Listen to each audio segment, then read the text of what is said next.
लाडकी बहीण योजना ज्याचा तुमच्या विजयात मोठा वाटा आहे, 2100 रुपये करण्याची तुम्ही घोषणा केली होती, तो निर्णय साधारणतः कधीपर्यंत होणार? आणि दुसरं, आता एक अशी चर्चा सुरू आहे की 1500 जेव्हा दिले तेव्हा स्क्रुटिनी कोणतीही झाली नव्हती, आता 2100 देताना स्क्रुटिनी होणार अशी चर्चा आहे, त्या संदर्भात वस्तुस्थिती काय असेल? असं आहे की पहिल्यांदा तर ही योजना आम्ही सुरूच ठेवणार आहोत आणि 2100 देखील आम्ही देणार आहोत.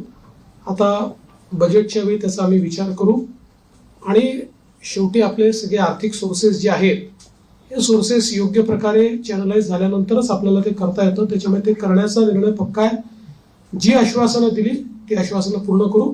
त्याकरता ज्या व्यवस्था करायच्या त्या व्यवस्था आम्ही आधी करू.